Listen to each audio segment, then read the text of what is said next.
Doing well in the sciences. I just want to go through a couple of really quick things. Doing well in the sciences. All right, so this is how most people feel when they start in physics. I like physics because I was a nerd. Anyway, so I like physics because it was easy to me because that was my job in the Navy, was physics. So they taught me a lot, high school trained kid, but they taught me a lot about physics. So physics was not bad for me, but I think a lot of people feel like this. No, I mean, I think a lot of people feel like this, though, in physics courses, and I'm going to kind of go through why. So doing well in the sciences, something everyone needs to do if they want to become a doctor. Step 1, read the damn book. Read the book. Jesus, like what is wrong with me? I never understood. I tutored so many people and they just don't read the book. And I'm like, you haven't read the chapter?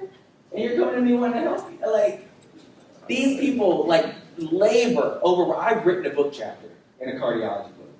And I labored over how best to articulate this so that everyone could understand what I was saying. And they do. People who write textbooks really do. And your professors vet these textbooks and they decide what textbooks are best. So you get a good textbook that can really relay the information. So, first step is read the book. Like, really. That will bring your grade up 2 grades like by itself. I mean, really, it's crazy. It's crazy that they tell you to read these books, but it works. All right, so step 1. Sounds kind of simple, but it's true. Step 2, prepare for class by reading the damn book. All right, so you prepare for class so that when everything, because it's hard. If you're sitting here, say you walk, has anybody been to a foreign country where they don't speak the language? Great. How does it feel when you walk into a restaurant, you walk into a store, and you know you have to interact with somebody? And you would understand anything they're saying. It's the way it feels in physics class when they're talking about thermodynamics and you haven't prepared for class. You have no idea. You're still stuck on that first sentence that the professor said.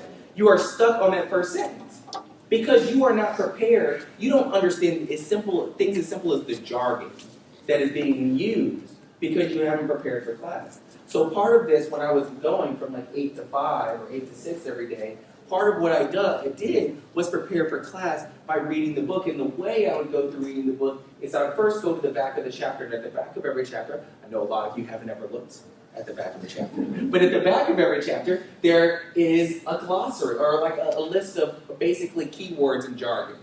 And so first of all, I learned all the definitions of the words that people are going to be using. And they're going to be using the book. And then there's usually a little summary of the chapter. So I read the summary, so I get the big picture. What is thermodynamics all about? What are the words I need to know when I'm reading them? And those words are highlighted in bold conveniently in the chapter. You would know if you've read these chapters. They're highlighted in bold typically in the chapter. And there are these little box outs, in the chapter on the sides, in the margins that say little interesting things that help you remember mnemonics and things like that. Anyway, so I'd go back and read those, and then I would just kind of read through the chapter like a quick read. You can tell when someone doesn't, know how to study. When like the first thing they do when they get into that chapter is like, and the whole page is yellow. Then the next whole page is yellow. Then the next whole page is yellow. And I'm like, looks like my T-shirt. And then everything. Why are you even wasting a highlighter? You have to read the whole chapter. Everything. So the way you do it is they get to look at the back of the chapter, to read those things, to get an understanding. Go through and just read.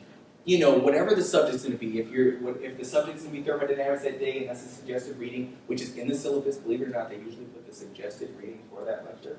It's like 10 pages. Read those 10 pages, get a baseline understanding. And then, when you walk in, they're not speaking a foreign language. You're not the person walking in the convenience store, they're speaking a foreign language. You actually have some clue of what they're saying. And then you can actually grasp the teaching points. Not only can you grasp the teaching points, but you can see what they're emphasizing. So you know what to go back and emphasize. You're not studying everything in the chapter. You're only studying those things that you can tell the professor cares about. And you can tell that when you actually understand the language. But if you're talking to somebody in a language that they don't, they're talking a language you don't understand, you can't point out what they care about and what they don't. You just hear a lot of blah, blah, blah, blah.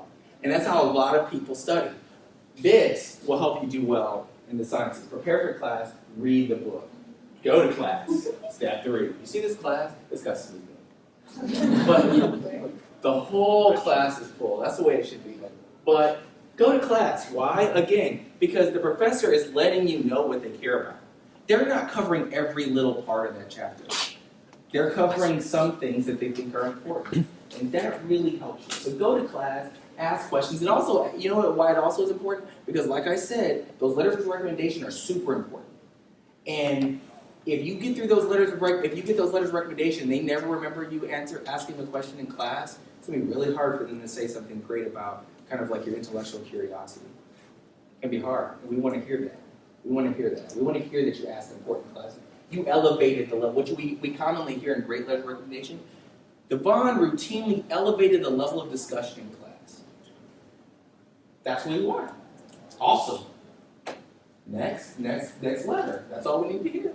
You know, like, so these are the kinds of things. Go to class for more reason than one. Come to office hours. I told you again. Develop if you have questions, show your intellectual curiosity. Go to office hours, stop in, say, hi Doug, how's it going? Just had a question about something you said in lecture. It will stand out. He will never forget you. I'm serious. Am I right, Doug? Yep. People who go to your office hours, you know, right? When they ask you to write a letter of recommendation, you write a good one, right? Yes, sir. That's it. It's as simple as that. It's like there's nothing. It's not rocket science. But this is what you have to do. Study as you go. Don't cram. You can't cram this stuff. Science you cannot cram. You learn by doing in science. We'll talk about it in a second. You can cram the stuff to an extent, but then when you get to the MCAT, you don't know it very well at all. And that's a real uphill battle. So, you know, I'm not going to say I never crammed a little bit. I crammed some. We all have a tendency to do that, and I've done it in medical school. And the stuff I cram, I just don't have great long-term understanding of. And so if you really want to position yourself to do well, at least in the science classes, I would really try to study as I go. I really would. You'll do better on the tests. You'll understand stuff. And it'll help you a lot. So that's step 5 of doing well. Step 6, another little thing. If you flip all the way to the back of the book, there are practice questions, believe it or not. Practice questions. And if you go online to some of these websites, they have solutions to the odd questions online for free. Can you believe that? So you can actually learn by doing. So reading something you've already read. So that's the kind of site you think you don't have to ever have been in an ODU. You don't have to ever have been an admissions person to think like an admissions person. You think like normal people. Like, what would you think if I saw this? What are the kinds of things that would go through your mind? And you just put yourself in that position. You don't have to have ever been in that position to kind of figure it out. I mean, really, you don't have to do that. So for a lot of these things, I think it's important just to kind of think about what people might do.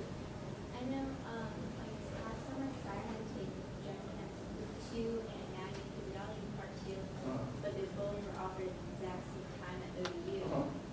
But they weren't offered. I could take both one summer at TNCC. So that's what I had to do. Yes. So I took OChem Part 1 and 2 at ODU.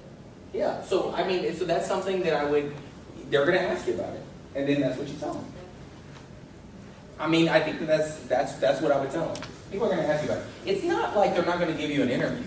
They're going to give you an interview if you're a qualified student, and they have questions, but they're going to have questions.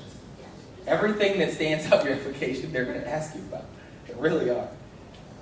One of the things that stood out in my application was I had a 4.0, and I did this for 2.5 years, and I had multiple people at some of these schools like Columbia. Like, when I interviewed at Harvard, the guy interviewing me, he asked, and I was like, oh my God. First question he asked me is like, were you challenged at ODU? So I would say that if you did this in 21 credit hours, I'd say you weren't challenged. And I'm like, how do I even answer this question? I did okay, yes, but like, you know, they're going to ask you about everything in your application. And so it's not usually a grilling, but it can be. So, you know, just know what stands out. It's like, this is bad. Let me have a very good explanation for it, and you'll be fine. We'll talk about that in the interview section. We're going to do the interview section. If you started off at community college and then transferred to the university, is Yeah. your overall GPA, do they look at the average of the two? No, we look at everything. So your GPA is calculated through AMCA. It's not calculated by the schools. They would take every individual grade, and then it calculates it. A minus is a 0.7. You know, like an A minus is a 3.7. A B plus is a 3.3. A B is a 3. An A is a 4. Like there is no A plus. So that is the way it's calculated, and then it's calculated in that system. So everyone's on the same page. Okay, so Okay. it's weighted the same. It's weighed the same. Everything is weighed